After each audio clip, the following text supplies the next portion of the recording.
नमस्कार, 11 स्पेशल में आपका स्वागत है। मैं हूं अभिषेक सिन्हा आपके साथ। नामांकन का मंगलवार, एक तरफ खूंटी में अर्जुन मुंडा ने नामांकन किया, दूसरी तरफ INDIA के प्रत्याशी कालीचरण मुंडा ने भी नामांकन किया। अर्जुन मुंडा के नामांकन के वक्त बाबूलाल मरांडी और सुदेश महतो, आजसू सुप्रीमो सुदेश महतो मौजूद रहे। अर्जुन मुंडा के साथ एक साथ कई समीकरण तय होते दिखाई दिए केवल नामांकन के वक्त, और उसके बाद जनसभा को संबोधित भी किया।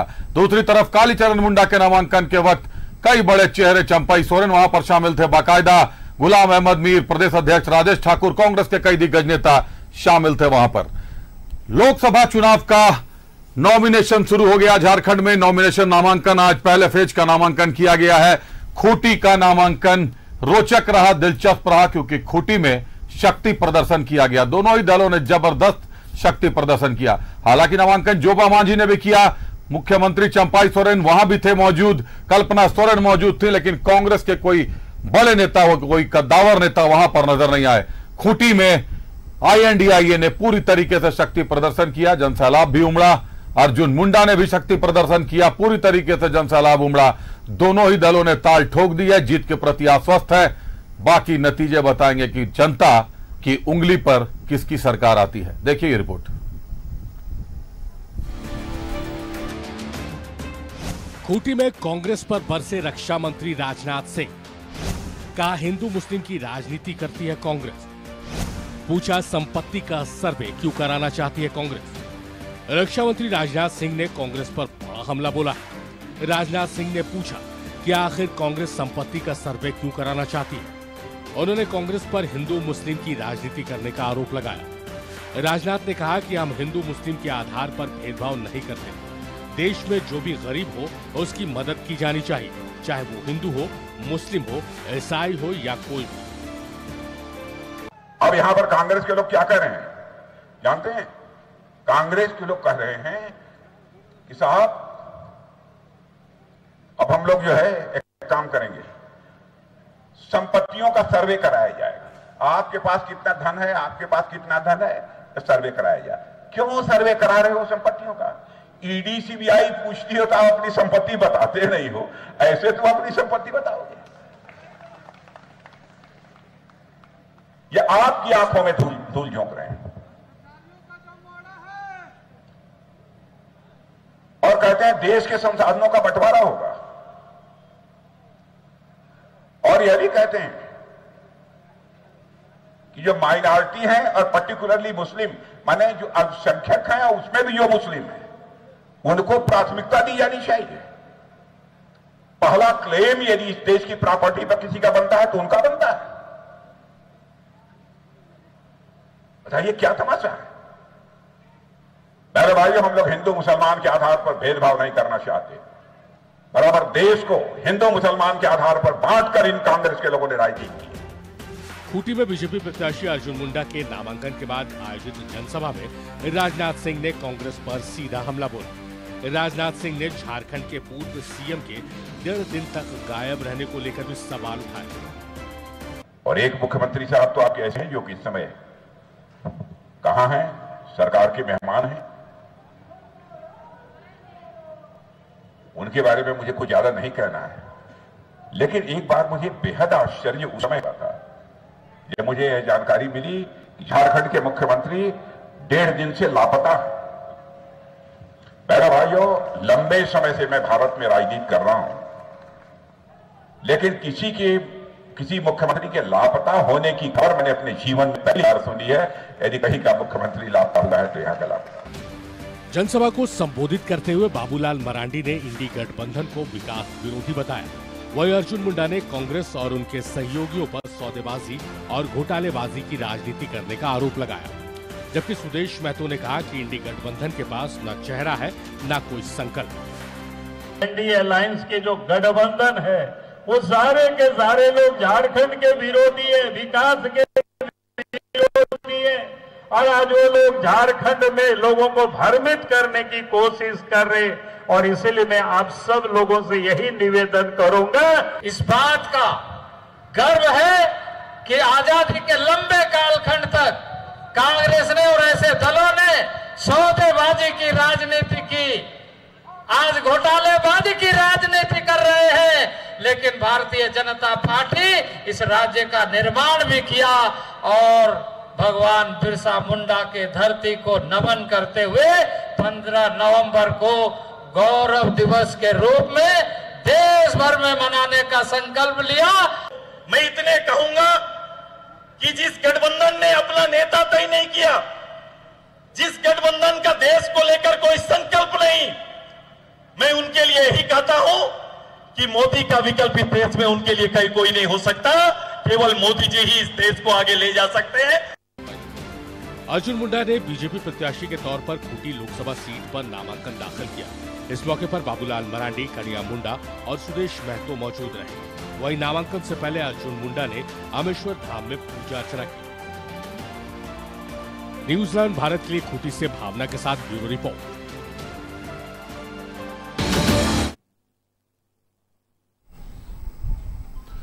अभी जो रिपोर्ट आपने देखी, अर्जुन मुंडा ने नामांकन किया, जमकर गरजे अर्जुन मुंडा और जमकर बरसे राजनाथ सिंह। बड़ी बातें कही।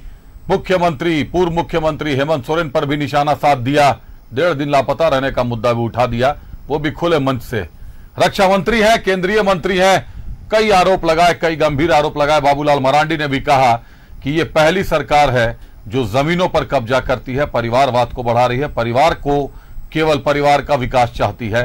और जो सबसे बड़ी बात, जो सबसे बड़ा दावा आज किया है भाजपा ने कि भाजपा के कोई मुख्यमंत्री दागदार नहीं रहे, आदिवासियों की जमीन हो चाहे सरकारी जमीन हो, उस पर कब्जा नहीं किया उन्होंने।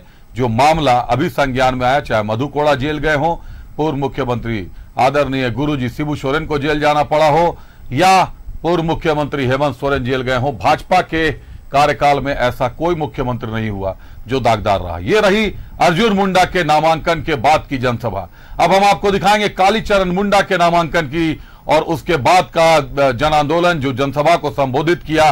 मुख्यमंत्री चंपाई सोरेन खुद शामिल थे वहां पर। देखिए ये नई रिपोर्ट।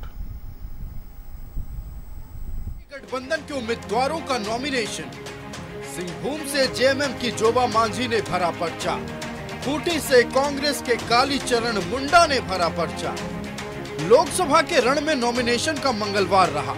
सिंहभूम सीट से जेएमएम उम्मीदवार जोबा मांझी ने पर्चा दाखिल किया।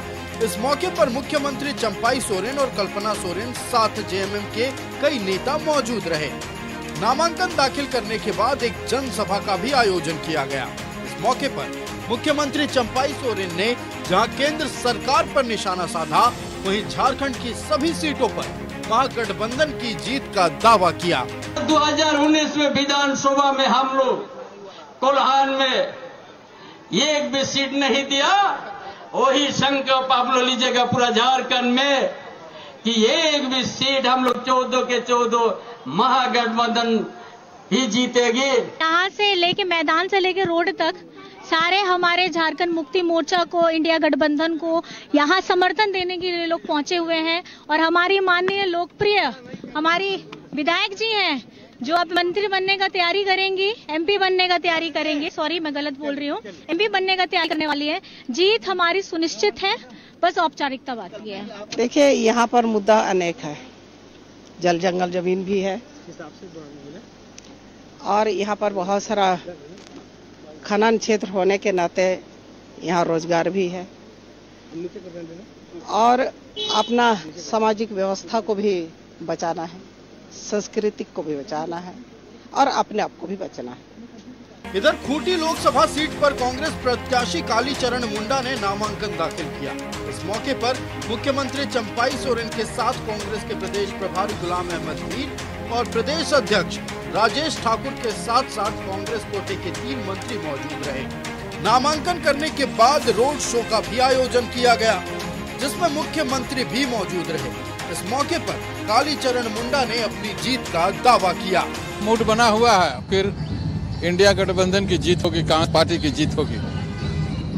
केंद्र में मंत्री रहे हैं अर्जुन मुंडा, जो आपके सामने प्रत्याशी हैं, झारखंड के कई बार सीएम रहे, तो आपको नहीं लग रहा कि लड़ाई थोड़ी टफ है? नहीं, कोई टफ नहीं है, कोई फर्क नहीं पड़ता है, जनता हम लोग के साथ में है। जनता इस बार इंडिया गठबंधन हम लोग के साथ है। दादा इस बार मार्जिन क्या रहेगा दादा जीत का? मार्जिन लाखों वोटर से भी जीतेंगे हम लोग। मेरे ख्याल से इस वक्त सबसे ज़्यादा जो क्रेडिबिलिटी है, जो भरोसा है, वो कांग्रेस के उन 5-25 गारंटीज़ पर है, जिसमें युवाओं के लिए एक प्लान है, महिलाओं के लिए प्लान है और आपके मजदूरों के लिए प्लान है, किसानों के लिए प्लान है, हर तबके के लोगों के लिए एक वाज़ेह प्लान है। वहीं इससे पहले खूंटी के कोऑपरेटिव मैदान में जनसभा को संबोधित करते हुए मुख्यमंत्री ने मोदी की गारंटी पर सवाल उठाए। वहीं कांग्रेस प्रभारी ने जनता से 2019 और हेमंत सोरेन को जेल भेजने का बदला लेने की अपील की। हर चुनाव में एक जुमला दे दिया है, ये भी पूरा नहीं किया है। चाहे 15 लाख की बात हो, चाहे काला धन की बात हो, चाहे 2 करोड़ नौकरी देने की बात हो, हर चीज सारी चीजों का बदला लेना है। आपने ये दिखाना है कि हम जिंदा लोग हैं, हम मरे हुए लोग नहीं हैं। और जिंदा लोगों का काम है अपने नाइंसाफी का हिसाब किताब लेना। खूंटी के रण में कालीचरण मुंडा का सीधा मुकाबला बीजेपी के अर्जुन मुंडा से है। अर्जुन मुंडा ने भी नामांकन दाखिल कर दिया है, जबकि सिंहभूम सीट पर जेएमएम की जोबा मांझी की टक्कर बीजेपी की गीता कोड़ा से है। गीता कोड़ा ने सोमवार को पर्चा भरा था। सिंहभूम में नारी शक्ति के बीच मुकाबला है, जबकि खूंटी में भी कड़ी टक्कर की उम्मीदें जताई जा रही है। न्यूज़ 11 भारत के लिए चाईबासा से मनोज और खूंटी से राकेश कुमार की रिपोर्ट। रूबरू होते हैं अपने अतिथियों से। हमारे साथ भाजपा से प्रदीप सिन्हा साहब हैं। प्रदीप जी, स्वागत करते हैं आपका। कांग्रेस से हमारे साथ डॉक्टर तौसीफ है। तौसीफ, स्वागत करते हैं आपका। आजसू से हमारे साथ परवाज खान साहब है। परवाज, स्वागत करते हैं आपका। और झामुमो से हमारे साथ डॉक्टर तनुज खत्री है। तनुज, स्वागत करते हैं आपका। आप चारों अतिथियों का स्वागत है। डॉक्टर प्रदीप का रुख करते हैं पहले भाजपा से। केंद्रीय मंत्री राजनाथ सिंह आज झारखंड आते हैं, खूंटी की सरजमी पर पैर रखते हैं। अर्जुन मुंडा का नामांकन होता है, लेकिन नामांकन के बाद जब मंच पर चढ़ते हैं तो कहते हैं कि अभी तक की राजनीतिक कैरियर में, उनके लंबे चौड़े राजनीतिक कैरियर में, उन्होंने पहली बार देखा कि कोई मुख्यमंत्री 1.5 दिन तक लापता रहा और फिलहाल वो सरकार का मेहमान है। कितना भाजपा इस मामले को गंभीरता से लेती है? देखिए, निश्चित रूप से उन लोगों के लिए शर्म का विषय होना चाहिए जो लोग इनको डिफेंड करते हैं, क्योंकि मुख्यमंत्री जैसे पद पर आसीन व्यक्ति अगर अपने तमाम सिक्योरिटी कवर को धता बताते हुए और खुद कहाँ लापता हो जाए इसकी जानकारी किसी को ना दे, तो निश्चित रूप से राज्य के लिए भी चिंता का विषय था। और आपको याद होगा कि उन दिनों जब ऐसा हुआ था तो काफ़ी सरगर्मी भी थी कि आखिर मुख्यमंत्री हैं कहाँ, उनका लोकेशन क्यों नहीं ट्रेस हो रहा है। तमाम एजेंसियां जो है सक्रिय हो गई थी कि मुख्यमंत्री आखिर कहाँ है। तो आप समझ सकते हैं कि पूरे देश भर में जिस तरह से चर्चा हुई, तो देश को तो एक बार ऐसा लगा होगा कि झारखंड अद्भुत राज्य है कि मुख्यमंत्री स्वयं जो दूसरों की रक्षा करनी चाहिए, जो दूसरों की चिंता करते हैं, वो मुख्यमंत्री ही अगर अंडरग्राउंड हो जाए तो इससे बढ़कर मैं समझता हूँ कोई शर्मसार का विषय नहीं हो सकता। और राजनाथ सिंह ने एक लंबे कैरियर की बात कही, निश्चित रूप से उन्होंने वो पीड़ा व्यक्त की कि अपने लंबे राजनीतिक जीवन में इस तरह का वाकया उन्होंने कभी नहीं सुना। इस तरह का वाकया उन्होंने नहीं सुना। रुक करते हैं डॉक्टर तनुज हमारे साथ है झामुमो से। तनुज, केंद्रीय मंत्री आते हैं, काफी वरिष्ठ नेता है, कद्दावर नेता है, मन से कह देते हैं कि ये पहली बार देखा है कि किसी राज्य का मुख्यमंत्री 1.5 दिनों तक गायब हो और फिलहाल सरकारी मेहमान भी है। उन्होंने एक बात और कही कि भाजपा का कोई मुख्यमंत्री ऐसा नहीं रहा राज्य में जिस पर दाग लगे हो, जिस पर आरोप हो, जो जेल गया हो। देखिए, चुनाव का समय है अभिषेक जी, तो कई प्रकार के कई तरह के नेता आएंगे और जो मन में आएगा वो कहेंगे, लेकिन जो भी तीसरे चौथे नंबर के नेता आए थे भारतीय जनता पार्टी के, उनको ये बताना चाहिए था कि किस प्रकार से लोकतंत्र की हत्या, संविधान की हत्या की शुरुआत हुई। और पहली शुरुआत हुई है सूरत से। भारतीय जनता पार्टी के उम्मीदवार मुकेश दलाल को किस तरीके से जिताने के लिए अन्य उम्मीदवारों को का नॉमिनेशन ही कैंसिल कर दिया गया, और जो कांग्रेस पार्टी के जो वहां उम्मीदवार थे, एक बैकअप भी उम्मीदवार था, उसका भी नॉमिनेशन रद्द हो जाता है और वो गायब हो जाते हैं। वो कहां गायब हो गए थे? गुजरात में किसकी सरकार है, ये तो भारतीय जनता पार्टी को बताना चाहिए ना। अन्य जो 5 जो उसमें जो उनके सहयोगी थे, प्रस्तावक जो प्रपोज करते हैं चुनाव के समय में, प्रस्तावक वो भी गायब हो जाते हैं। जो बिल्कुल जो प्रस्तावक थे वो भी गायब हो जाते हैं। तो ये शुरुआत कर दी है भारतीय जनता पार्टी ने, और सूरत से शुरुआत करने का काम किया है, लोकतंत्र की हत्या करने का काम किया है। तो ये उसी ओर बढ़ रहे हैं कि अब इनको चुनाव नहीं चाहिए, ये बिना चुनाव के जीतना चाहते हैं। और ये 400 पार जो बोलते हैं, ये 400 पार का अहंकार दिखाने का कोशिश करते हैं। अभिषेक जी, रिक्शा चलाने वाले का वोट, एक आम आदमी का वोट, एक न्यूज रूम में बैठे हुए किसी पत्रकार का वोट और किसी पूंजीपति का वोट, सबका वोट का समान वैल्यू है देश के अंदर में। तो कहां से आप 400 पार कह रहे हैं? 400 पार डीजल करेंगे, 400 पार पेट्रोल करेंगे, किसानों की हत्या करने का काम इन्होंने किया। आप भारतीय जनता पार्टी अहंकार में डूबी हुई है। एक आदिवासी मुख्यमंत्री को जेल में भेजने का काम किया झूठे षड्यंत्र में। कहां है मनी ट्रायल? बताने का काम करें, लेकिन कोई जवाब नहीं है केंद्रीय एजेंसियों के पास और भारतीय जनता पार्टी के नेताओं के पास। चलिए तनुज, सब जुडिस मामला है, क्या होता है आगे देखते हैं। उस पर फिलहाल तो चल रहा है सर्वे। आंसू का रुख करते हैं, परवाज खान साहब जुड़े हुए हैं। परवाज, सुदेश महतो खुद आज खूंटी में जमे रहे, बाकायदा नॉमिनेशन के समय से कुर्मी वोट साधने की एक बढ़िया राजनीति, रणनीति भी आप कह सकते हैं, और गठबंधन को मजबूत दिखाने की भी राजनीति कह सकते हैं। दोनों ही चीजें थी। लेकिन सुदेश महतो ने भी एक बहुत अहम बात कही वहां पर। उन्होंने विपक्ष पर निशाना साधते हुए कह दिया कि विपक्ष लोकसभा के चुनाव को पंचायत चुनाव समझ रहा है। आखिर ऐसा क्यों कहा सुदेश महतो ने? परवाज। धन्यवाद अभिषेक जी। सबसे पहले आपके सभी दर्शकों को हनुमान जयंती की बधाई। अभिषेक जी, हमारे पार्टी के अध्यक्ष माननीय श्री सुदेश कुमार महतो जी अपने राजनीतिक अनुभव से इस चीज को इसलिए कहे कि जिस तरह से झारखंड में जिस तरह से जो चल रहा है राजनीति का, अभी तक आप देखिए जो अपोजिशन का क्या है, वो कैंडिडेट फाइनल नहीं कर पा रहे या कुछ भी इस तरह का। तो उसके लेके वो अपने अनुभव से ये बताए कि ये लोकतंत्र का महापर्व है। अब यहाँ प्रतिक्रिया देने के लिए नहीं, यहाँ क्रिया करने वालों को जनता चुनेगी।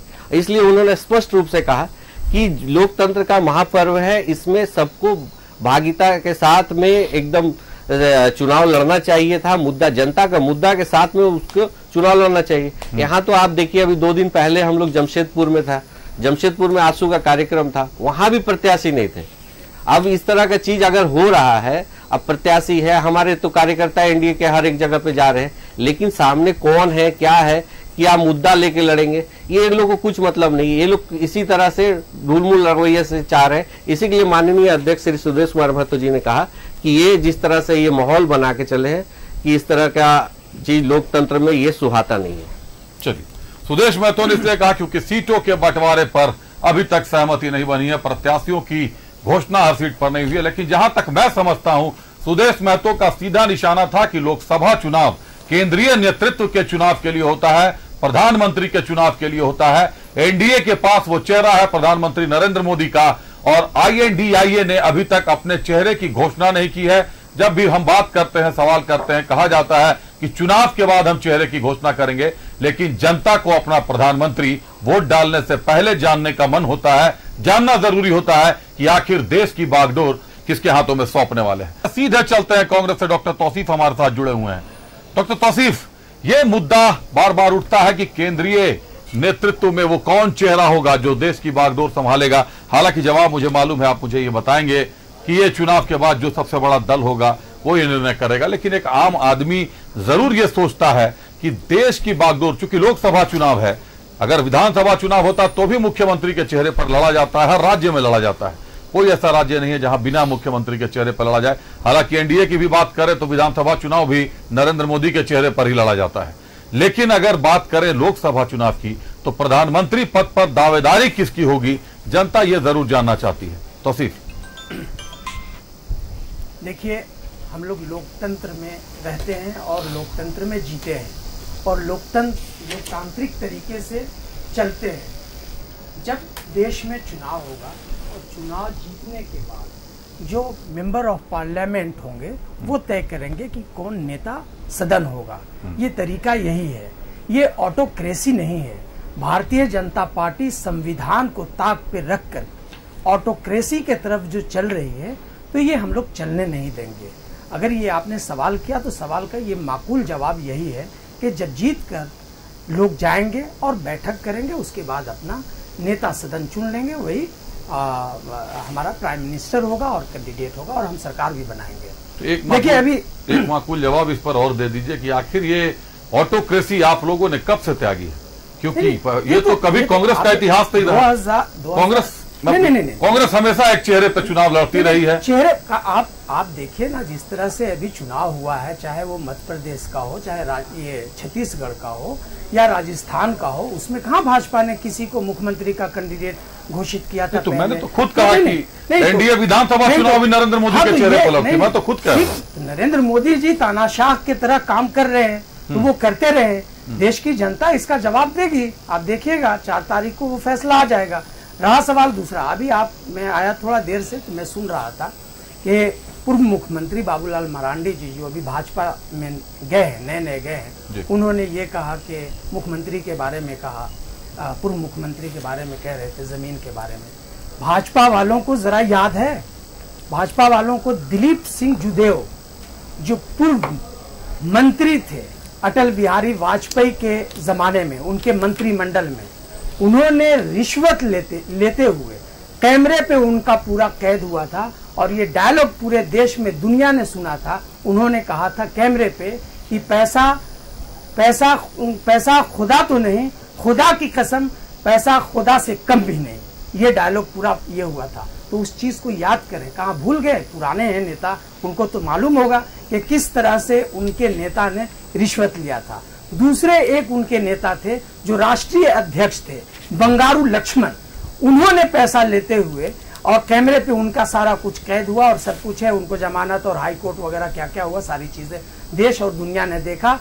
और इस तरह की ये जो भाषा का इस्तेमाल करते हैं और तरह तरह की जो बातें ये गढ़ करके कहते हैं, आपके पास सबूत क्या है?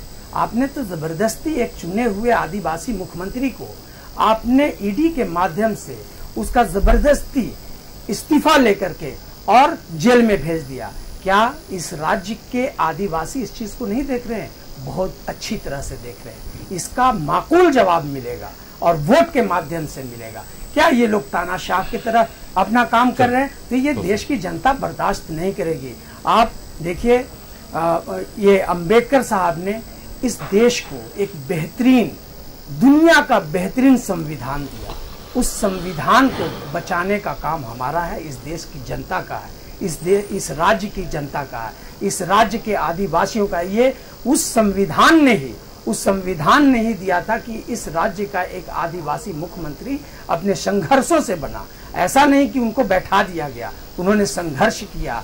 और आपने देखा होगा, आप जो कहने वाले हैं उसका भी जवाब मिलेगा आपको, लेकिन उन्होंने संघर्ष किया, उनके साथ लोगों ने संघर्ष किया। उनके पिता ने इस राज्य को बनाने में जिस तरह से संघर्ष किया, बलिदान दिया, उस चीज को भुलाया नहीं जा सकता है। आप तो इतिहास को ही मिटाने की बात करते हैं। एनसीईआरटी के सारी चीजों को आपने मिटा दिया, खत्म कर दिया, लेकिन उससे कुछ नहीं होता है। जो लोगों के दिमाग में चीजें होती है, जो पढ़ लेता है, देख लेता है, सुन लेता है, और जो चश्मदीद होता है उसको आप जो है आप उसको नकार नहीं सकते हैं। तो जिस तरह से ये लोग काम कर रहे हैं और तरह तरह की बात, मनगढ़ंत बात जो कह रहे हैं, तो राज्य की जनता देख रही है। इसी वजह से तो इन लोगों को विपक्ष में बैठा दिया। अभी बहुत लंबा इनको अभी आपने कहते कहते कहा कि मैं जो कहने वाला हूँ उसका भी जवाब आप देंगे। आप सवाल करें, बताएं मैं क्या कहने वाला हूँ। नहीं, आपको आप करिए। चलिए मैं ही आपसे पूछ लेता हूँ। अभी आपने बड़ी अच्छी बात कही कि जो इस मुख्यमंत्री को भाजपा ने अभी जेल के भीतर भेजा है,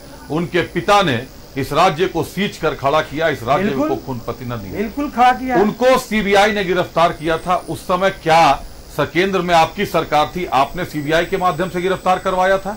नहीं, देखिए उनके मधु कोड़ा भी पूर्व मुख्यमंत्री। एक मिनट कौशिक जी, मेरी बात मधु कोड़ा को तो आप लोग ले गए, मैं बता, लेकिन क्या होगा उनकी पत्नी को जो इन्होंने बीजेपी ले गए। समय आग्रह होगा, मैं बोले आप सवाल सुन ले। सुन लिया, आपका सवाल सुन लिया। आपने नहीं सुना, सुन लिया ना, थोड़ी जल्दबाजी में आ गए। चलिए सुन लीजिए। मधु कोड़ा भी पूर्व मुख्यमंत्री थे, शिबू सोरेन भी पूर्व मुख्यमंत्री थे, वो भी मुख्यमंत्री रहे थे और हेमंत सोरेन के पिता थे। झारखंड के लिए शिबू सोरेन से बड़ा नाम तो कोई नहीं हो सकता। आप आज कहते हैं कि हेमंत सोरेन को जेल भाजपा ने भेजा है ईडी के माध्यम से, ईडी का दुरुपयोग करके, तो क्या कांग्रेस ये स्वीकार करती है कि कांग्रेस ने भी मधु कोड़ा को और शिबू सोरेन को जेल भेजा था सीबीआई का दुरुपयोग करके? जब ये राज्य 2000 में अलग हुआ था और उस वक्त जेएमएम को जिस तरह से और गुरुजी को, इन लोगों को सम्मान देना चाहिए था, इन्होंने सम्मान नहीं दिया। तो इनके साथ थे गुरुजी, इनके साथ थे और गुरुजी को इन लोगों ने चीफ मिनिस्टर नहीं बनाया। उनके संघर्षों से ये राज्य अलग हुआ था, लेकिन भारतीय जनता पार्टी ने गुरुजी का उस वक्त भी अपमान किया था, इसके बावजूद कि गुरुजी भाजपा के साथ हुआ करते थे। लेकिन बाबूलाल मरांडी का क्या भाजपा का बाबूलाल मरांडी का क्या योगदान है? झारखंड में बाबूलाल मरांडी जी का क्या योगदान है? 5 योगदान आप पूछ लीजिए। प्रदीप सिन्हा जी, अगर जवाब नहीं है आप जवाब जवाब है, जवाब दे दिया आपको, जवाब मैंने दे दिया, पूछ रहा हूं, मैंने जवाब मैंने आपसे सवाल साफ किया, दर्शक भी सुन रहे हैं। ईडी और सीबीआई और इनकम टैक्स जो कार्रवाई कर रही है उसके बारे में जरा आप तो आपके समय भी तो कार्रवाई करती थी, दोनों मुख्यमंत्री आपके कार्यकाल में ईडी गली मोहल्ले में जा करके लोगों को पकड़ रही है, ये बढ़िया थानेदार के तरह काम कर रही है। इसके बारे में भी तो राज्य चलिए प्रदीप जी से पूछ लेते हैं। प्रदीप जी जो चौवा पे ऊंचा कुचक करके भाषण दे रहे हैं, उनका क्या योगदान है? इसमें क्या योगदान है जरा बता दें। समझ लेते हैं प्रदीप। झारखंड अलग हुआ या झारखंड अब हो गया, तौसीफ जी रुक जाए, तो उनका क्या योगदान है? रुक जाए तौसीफ जी रुक जाए। प्रदीप जी, तौसीफ जी का आरोप है कि ईडी का दुरुपयोग कर आप लोगों को जेल भेज रहे हैं, जबकि दो मुख्यमंत्री राज्य के जेल गए। उस वक्त कांग्रेस की सरकार थी केंद्र में। सीबीआई का उपयोग कहे दुरुपयोग कहे, राजनीति में आप लोग क्या कहते हैं हम तो नहीं समझ पाते, क्योंकि हम केंद्रीय जांच एजेंसियों को अलग नजर से देखते हैं, मीडिया अलग नजर से देखती है, हमारे लिए खबर होती है, हम बस वही जानते हैं। दूसरा कि बाबूलाल मरांडी पर कह रहे हैं कि उन्होंने राज्य को क्या दिया। आप भाजपा से आप ही साफ कर दें कि बाबूलाल मरांडी ने राज्य को कुछ दिया भी है या नहीं दिया, क्योंकि पहले भी बाबूलाल मरांडी तो INDIA गठबंधन उस समय यूपीए हुआ करता था, उनके साथ भी मिलकर चुनाव लड़ चुके हैं, उस समय भी काफी कुछ दिया था या नहीं दिया था, आप ही साफ कर दें। देखिए, इनके लंबे चौड़े भाषण में बहुत सारे बात आए कि पूर्व मुख्यमंत्री के पिता ने बहुत संघर्ष किया, बलिदान किया, लोगों ने भुला दिया। याद इनको है, इसलिए याद है कि उन्होंने बलिदान जरूर किया, आंदोलन का बलिदान किया। 3 करोड़ रुपए देने वाले कांग्रेस के नेता, लेने वाला झामुमो का नेता, तो इनको याद रहेगा वो चीजें। और जहां तक प्रश्न, अभी आपने इनको आईना दिखाने का काम किया कि 2 मुख्यमंत्री जब पकड़े गए तो क्या उस समय ये इतिहास है, ये सच्चाई है, सीबीआई और इत्यादि संस्थाओं का दुरुपयोग हुआ या नहीं, इनकी घिघी बन गई। सिर्फ इतना ही नहीं, लालू प्रसाद यादव जिसके लिए आज पुरजोर बैटिंग कर रहे हैं सभी जगह घूम घूम कर, वो किसके कार्यकाल में गिरफ्तार हुए।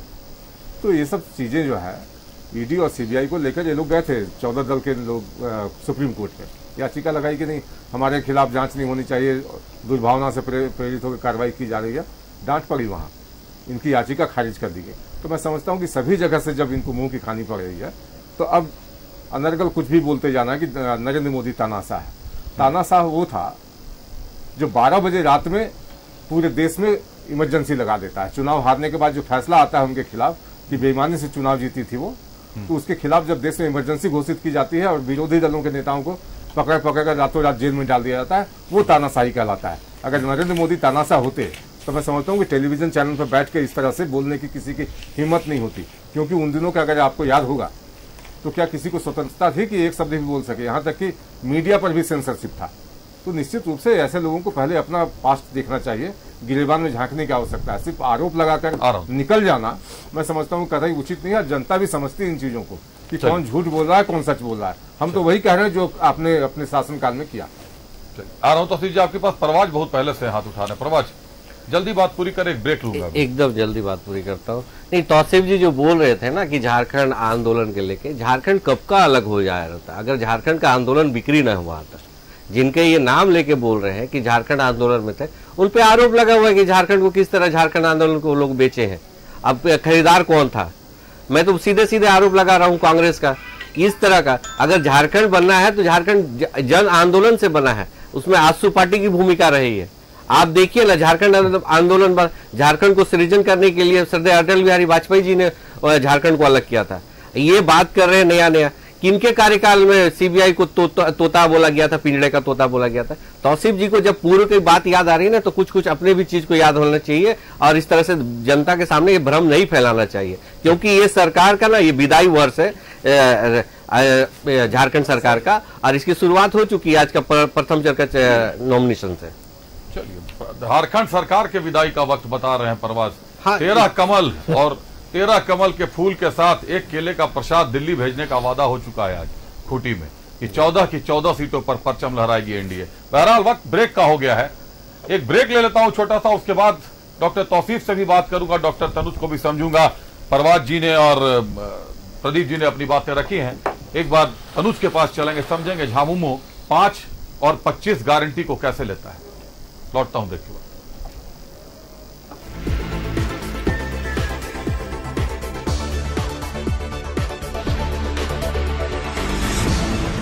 तो तौसीफ आप कुछ कहना चाह रहे थे, पहले आप अपनी बात पूरी कर ले, कम शब्दों में कीजिएगा, सवाल काफी कर रहे थे। 2014 से लेकर ये 2024 हो गया, एक बार भी press conference prime minister Modi कर लिए होते। जब इतना ही प्यार है मीडिया से, जब बात कर रहे हैं मीडिया की, अभी इन्होंने कहा कि मीडिया के ऊपर आकर के जो बात कर रहे हैं, अगर तमाशा तो ही है।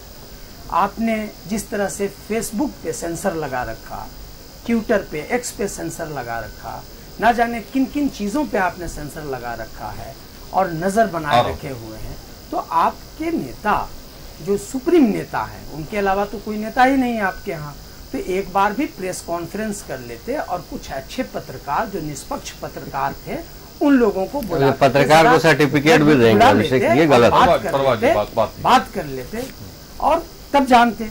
देखिए, बात यह है कि जिस तरह से इस देश में भारतीय जनता पार्टी काम कर रही है, देश की जनता देख रही है। आप जो गारंटी की बात करते हैं, मोदी की गारंटी, प्रचार प्रसार चल रहा है, तो देश की जनता सब जानती है, वो बहुत अक्लमंद है, वो समझ गई है, आपके छलावे में, आपके झांसे में आने वाली नहीं है। आपने जो गारंटी की बात कही थी, 15 लाख की गारंटी, काले धन की गारंटी, आपका महंगाई कम करने की गारंटी, रोजगार देने की गारंटी, 2 करोड़ नौकरियां देने की गारंटी, ये सब तो गारंटी 2014 से लगातार राज्य की जनता देख रही है। राज्य की जनता,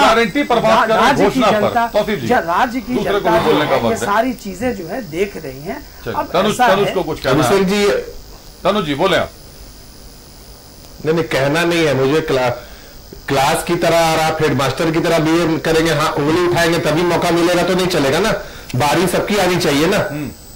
नाराज मत होइए, नाराज की बात नहीं है, नाराज मत होइए, सबकी बारी आ रही है। पानी तो पिलाने का काम करते हैं हम, बिल्कुल, जिनसे रिलेटेड सवाल रहता है, जिनसे रिलेटेड सवाल रहता है आप ही के पास आ रहा था। नहीं, हाँ आना पड़ेगा।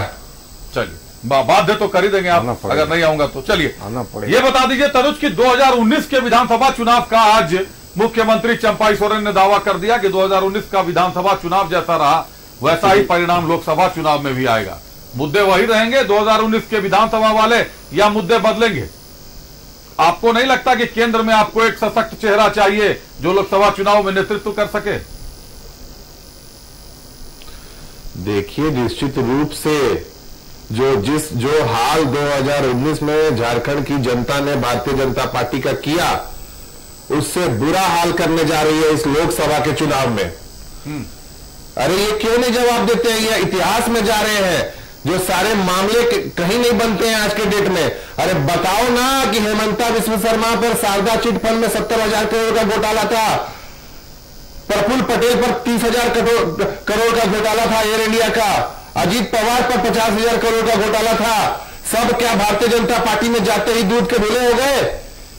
सूरत में क्या किया? पूरे देश में वही करने की योजना है, और बिल्कुल मैं वही कह रहा हूं कि पूरे देश में यही योजना है इनकी। आज जितने भी उम्मीदवारों का नॉमिनेशन कैंसिल किया जा रहा है, सबके सब विपक्ष के हैं। तनुज, कामयाब कैसे होंगे? भारतीय जनता पार्टी प्रयोग कर रही है, सूरत से प्रयोग करने का काम हुआ। कामयाब कैसे होंगे तनुज? आपके प्रत्याशी तो आप ही के गठबंधन के दल के विपरीत खड़े हो जा रहे हैं, तो आखिर भारतीय जनता पार्टी कैसे कामयाब हो पाएगी? चमरा लिंडा खड़े हो रहे हैं लोहरदगा में, बसंत लोंगा खड़े हो रहे हैं खूंटी में, आज कालीचरण मुंडा ने नामांकन किया, बसंत लोंगा कह रहे हैं कि कल वो भी नामांकन करेंगे। उसके बाद जेपी वर्मा खड़े हो जा रहे हैं विनोद सिंह के अगेंस्ट में, लोबिन हेम्ब्रम खड़े हो जा रहे हैं राजमहल में। तो किसको रोकेगी भारतीय जनता पार्टी? आपके तो दो प्रत्याशी दो दल से उतर रहे हैं जो गठबंधन के आप हैं। हो जा रहे हैं और हो जाएंगे में अंतर होता है अभिषेक जी। अच्छा, मतलब इंतजार करें, घटना से हम चुप नहीं बैठेंगे, जवाब लेना चाहिए भारतीय जनता पार्टी से। प्रफुल्ल पटेल पर जवाब लेना चाहिए, अजीत पवार पर जवाब लेना चाहिए जी, प्रफुल्ल पटेल पर जवाब लेना चाहिए। और ये क्या जवाब देंगे? नरेंद्र मोदी जी जवाब नहीं दे पा रहे हैं। आपकी गारंटी की एक्सपायरी डेट हो चुकी है और अब आपकी भी एक्सपायरी डेट होगी भारतीय जनता पार्टी की इस लोकसभा के चुनाव में। चलिए भाजपा का रुख करते हैं। बीजेपी आपकी सभी गारंटियों की एक्सपायरी डेट हो चुकी, जो 2014 में और जो 2019 में आपने वादा किया था देश के नौजवानों से, देश की महिलाओं से। और आप आ गए संविधान बदलने पर, अब आ गए आप लोकतंत्र की हत्या करने पर। चलिए, आपकी बात पूरी हो गई हो तो भाजपा से जवाब मांगे। प्रदीप जी, गारंटी पर बात चली, डॉक्टर तौसीफ ने कहा कि मोदी की गारंटी नहीं चलेगी। अभी आपने झामुमो से तनुज को भी सुना, तनुज भी कह रहे हैं कि एक्सपायरी हो गई है गारंटी की। इधर घोषणाओं की बात करें तो घोषणा पत्र को लेकर आपके दिग्गज नेता पीएम नरेंद्र मोदी हो, अमित शाह हो या राजनाथ सिंह भी खूब गरजे। बात घुसपैठियों की फंडिंग की हो, बात महिलाओं के धन की हो, स्त्री धन की हो, बात संपत्ति की सर्वे की हो।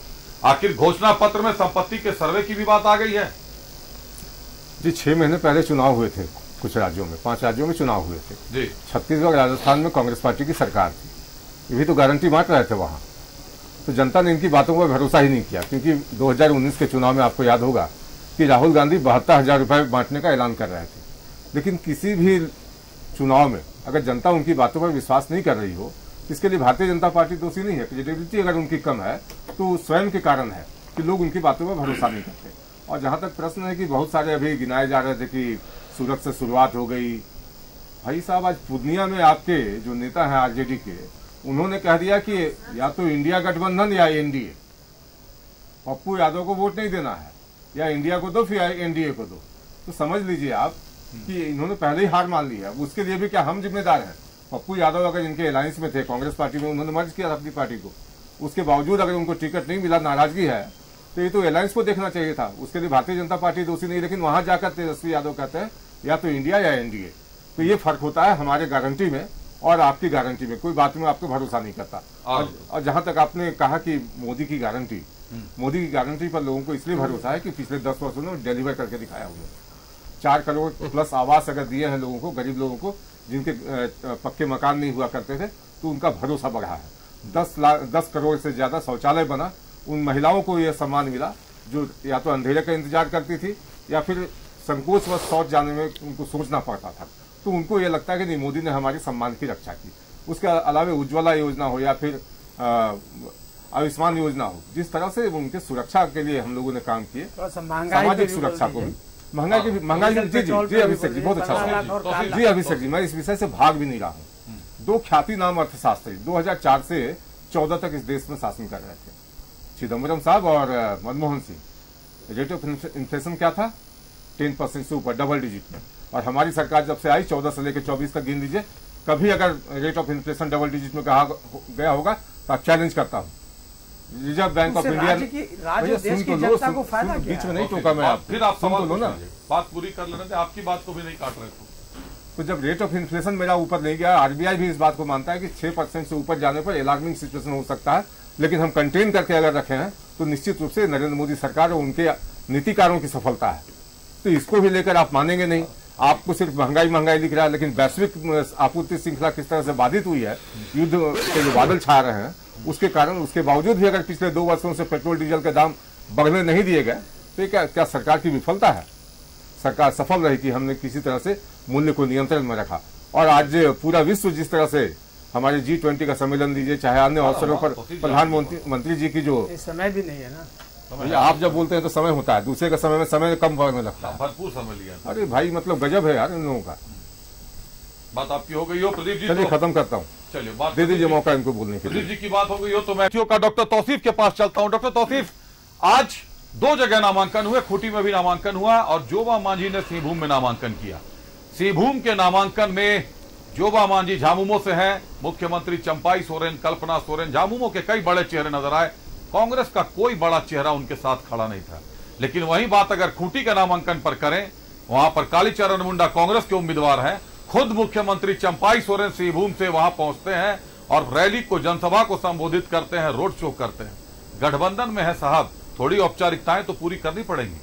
नहीं, जरूर वहाँ पे रहे हैं लोग। और रहा सवाल नॉमिनेशन का, हम मिलकर चुनाव लड़ रहे हैं और बहुत मजबूती से लड़ रहे हैं। जो भी वहाँ पे हमारे प्रत्याशी हैं और जो वर्कर्स हैं, बड़े मजबूती के साथ, ईमानदारी के साथ लड़ाई को लड़ेंगे और हम जीतेंगे। देखिए, यहाँ पे शुरुआत हो गई है। जिस तरह से झारखंड में नॉमिनेशन हुआ, नॉमिनेशन के बाद जो पब्लिक का रुझान देखने के लिए मिला और जो झुकाव देखने के लिए मिला, भीड़ देखने के लिए मिली, वो भारतीय जनता पार्टी वहाँ पे कहीं पे भी टिकती नहीं है। तो दोनों जगह पे, चाहे वो यहाँ इसमें चाईबासा में देख लें या फिर आप खूंटी में देख लें, ये दोनों जगह पे जिस तरह से भीड़ उमड़ी थी और वहाँ की जनता ने, लगता है मुंडा जी का नॉमिनेशन का भीड़ देखे तो इंडिया गठबंधन के लोगों को साथ, तो ये देखने की चीज है कि जो लोग जिस तरह से जुड़े और जो रुझान उनका देखने के लिए मिला, वो भारतीय जनता पार्टी के लोगों से त्रस्त है, महंगाई से त्रस्त है। एक चीज, दूसरी चीज ये है कि 2014 में इनकी सरकार बनी थी और उससे पहले यूपीए की सरकार थी। उस वक्त की महंगाई और अभी की महंगाई के बारे में जरा मैं बताना चाहता हूँ। महंगाई पर मैंने बता दिया तौसीफ जी कि मुझे पूरा डिबेट महंगाई पर रखना पड़ेगा। हाँ, तो आप रखिए। नहीं, मैं रखूंगा, आपको बुलाइए, मैं रखूंगा, आपको बुलाऊंगा। आपने अभी कहा तौसीफ जी, अभी आपने कहा कि आप मिलकर चुनाव लड़ रहे हैं। तौसीफ जी, लोहरदगा में मिलकर चुनाव लड़ रहे हैं। आपके कैंडिडेट है सुखदेव भगत, चमरा लिंडा साहब ने नामांकन पत्र ले लिया है, ठीक है, दाखिल करने जा रहे हैं, ठीक है। खूंटी में मिलकर लड़ रहे हैं, कालीचरण मुंडा आपके उम्मीदवार हैं, बसंत लोंगा साहब झामुमो से हैं, वो नॉमिनेशन करने जा रहे हैं वहां पर। आ जाइए कोडरमा में, विनोद सिंह आपने माले से टिकट दिया है। परेशान होने की आपका सवाल मैं समझ गया, मैं समझ गया, बात पूरी कर लें। सवाल समझ गया तो एक ही चीज को क्यों रिपीट करिए? आप जैसे आप ब्रीफ करते हैं ना साहब, नहीं आप नहीं, समय नहीं ना, बता रहा हूँ। देखिए, ऐसा है कि इतना परेशान होने की और बेचैन होने की जरूरत नहीं है। बता रहे मुझे, हम लोगों को नहीं, जो लोग इसके लिए बहुत परेशान हैं, हम मिल के लड़ रहे हैं। और आप यकीन मानिए कि यहाँ से भारतीय जनता पार्टी का टुकड़ा साफ हो जाएगा और एक भी सीट नहीं जीतने। तो मतलब ये रणनीति है आप लोगों, नहीं रणनीति, दोनों जिस तरह से हम लोग चुनाव लड़ेंगे और जिस तरह से राज्य की जनता भारतीय जनता पार्टी से परेशान है, त्रस्त है, महंगाई से, बेरोजगारी से और उनके झूठे वादे से, जुमलाबाजी से, ये सारी चीजों से लोग परेशान हैं। सारे सभी को, किसी जो नौजवान लोग हैं उन्हें रोजगार चाहिए, महिलाओं को सुरक्षा चाहिए, उनको वो सुरक्षा चाहिए कि वो नौकरी में भी वो आ सके। जब ये 2 करोड़ रोजगार की बात इन्होंने कहा था तो केवल सिर्फ पुरुष की बात नहीं हुई थी, ये इसमें महिलाएं भी थी। तो ये सब सारे लोग थे, तो सब बहुत परेशान और बहुत बड़ी तादाद है नौजवानों की इस देश में। और देख लीजिएगा कि वो नौजवान भारतीय जनता पार्टी के वोट करेगी, जनता पार्टी। कम शब्दों में जवाब दीजिएगा। कल्पना सोरेन ने आज बड़ा बयान दिया है। आ रहा हूं परवाज आपके पास, पहले तनुज को बोलने दें। जोबा मांझी के बारे में उन्होंने कहा है कि अब विधायक हमारी सांसद बनने जा रही हैं, जीत सुनिश्चित है, बस घोषणा बाकी है। आत्मविश्वास काफी ज्यादा, लेकिन जिनके साथ संघर्ष है वो खुद आप ही की सरकार में 4.5-5 साल तक सांसद रही है, गीता कोड़ा जी। तनुज देखिए, निश्चित रूप से जो कल्पना सोरेन जी ने वहां से आगाज किया है और जो बात कही है कि निश्चित रूप से जोबा मांझी जी जीतने जा रही हैं, और जो दोनों नॉमिनेशन आज हुए हैं महागठबंधन के, दोनों सीटों पर भारतीय जनता पार्टी की जमानत जब्त होगी।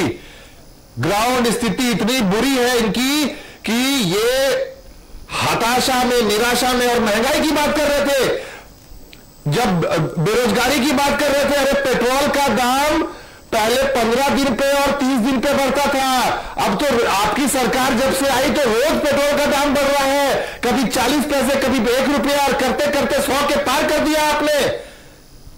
आप तो मुंह दिखाने के लायक नहीं है जनता को। और जब बेरोजगारी पर, रोजगार पर भारतीय जनता पार्टी के आजमगढ़ के नाटक वाले सांसद ये कहते हैं कि योगी जी ने और मोदी जी ने बच्चे पैदा नहीं किए हैं, आप और देश की जनता बच्चा पैदा कर रही है, इसलिए बेरोजगारी बढ़ रही है। ये तो वो भारतीय जनता पार्टी है। 1989 के बाद पूरे देश में कोई निर्विरोध नहीं चुना गया। श्रीनगर में चुना गया था आखिरी बार। इन 35 सालों में पहली बार सूरत में कोई लोकसभा का सदस्य चुना गया है।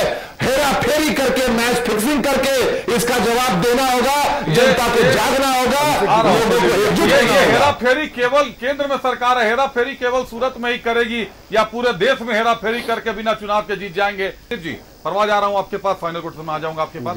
प्रदीप जी, बड़ा आरोप लगा है कि सूरत में चुनाव जो आज निर्णय हुआ कल सूरत का, उसमें हेरफेर हुई है, तो ये हेरफेर केवल सूरत में रहेगी या पूरे देश में यही कर आप लोग चुनाव जीत लेंगे?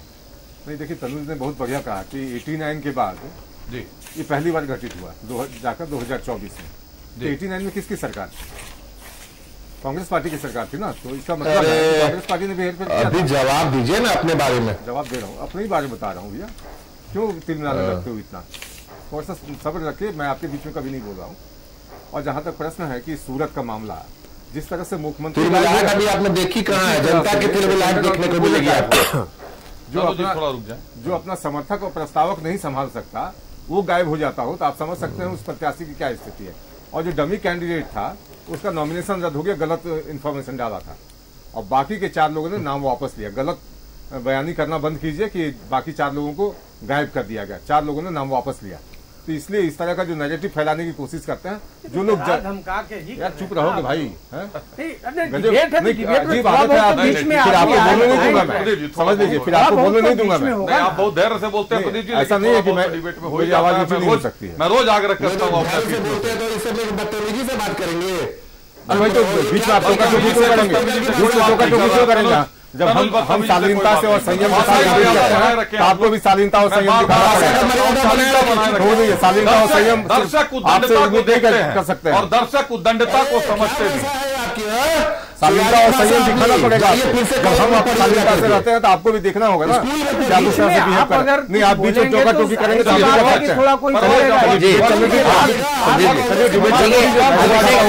अभिषेक मेरा लास्ट कमेंट आप देख लीजिए। अभिषेक देखिए, हताशा साफ दिख रहा है, हताशा साफ दिख रहा है। बार बार ये चुनाव आयोग के ऊपर उंगली उठा रहे हैं। इनको अपने तरफ गिरेबान पे देखना चाहिए। अपने आज अगर कोई निर्विरोध जीत जाते हैं सांसद, तो इनको अपने तरफ देखना चाहिए ना। तौसीफ जी, आपको अपने तरफ देखना चाहिए। अरे भाई, आप तो प्रत्याशी दे रहे हैं और प्रत्याशी बदल रहे हैं भाई। आप तो प्रत्याशी दे रहे हैं, प्रत्याशी बदल रहे हैं। आपका हताशा इसी तरह दिख रहा है। तो लोग निर्विरोध नहीं जीतेंगे क्या? निर्विरोध नहीं जीतेंगे क्या? हम तो बोले ना कि हमारे अध्यक्ष एकदम साफ 2 लाइन में एक चीज बोल चुके हैं, ना इनके पास कोई देश के लिए संकल्प है और ना मोदी जी का कोई विकल्प है। इसी के साथ में नहीं, आप कुछ बोलते रहिए ना। आपका कोई देश के प्रति संकल्प है, ना मोदी का कोई विकल्प है। नाम की तलाश जारी रहेगी। पाबंदी है, आपके पास कोई देश के प्रति संकल्प है और मोदी जी का कोई विकल्प है। ये चीज टिके रहना राजनीतिक दलों के लिए भी मुश्किल होता है। और निश्चित तौर पर जब डिबेट होता है, जब आप आवेश में आते हैं तो भिड़ंत होती है, लेकिन ऐसे में भी मर्यादाई जो भाषाई मर्यादा उसको बनाए रखें, अपनी शालीनता बनाए रखें, क्योंकि आपकी उद्दंडता जनता देखती है, जनता समझती है। और आप अपने पार्टी के प्रस्तावक, प्रस्तुति करने वाले हैं, यहाँ पर आपकी पार्टी प्रस्तुत होती है, यहाँ पर आपके बिहाफ में आप आते हैं तो आपसे एक विचार पैदा होता है कि आपकी पार्टी में ऐसे ही विचार चलते हैं। निश्चित तौर पर आप सभी सीनियर प्रवक्ता हैं, इस बात का ध्यान रखेंगे। परिणाम पर तो चर्चा हम नहीं कर सकते, परिणाम जल्द घोषित होगा। जनता किसको सर पर बिठाएगी, जनता किसको धूल चटाएगी, आने वाला वक्त बताएगा, समय बताएगा। चुनाव बस नजदीक आ ही चुके हैं। अप्रैल माह खत्म होने को और मई माह में चुनाव पूरी की तरह से संपन्न हो जाएंगे। 4 फेज में चुनाव होंगे झारखंड के। 4 जून को रिजल्ट भी आ जाएगा। धन्यवाद करते हैं अपने अतिथियों का। हमारे साथ कांग्रेस से डॉक्टर तौसीफ जुड़े हुए थे। डॉक्टर तौसीफ, धन्यवाद आपका। झामुमो से हमारे साथ डॉक्टर तनुज जुड़े थे। तनुज, बहुत धन्यवाद आपका। आजसू से हमारे साथ परवाज खान साहब जुड़े थे। परवाज, धन्यवाद आपका। और भाजपा से हमारे साथ प्रदीप सिन्हा साहब जुड़े थे। प्रदीप साहब, बहुत धन्यवाद आपका। आप चारों अतिथियों का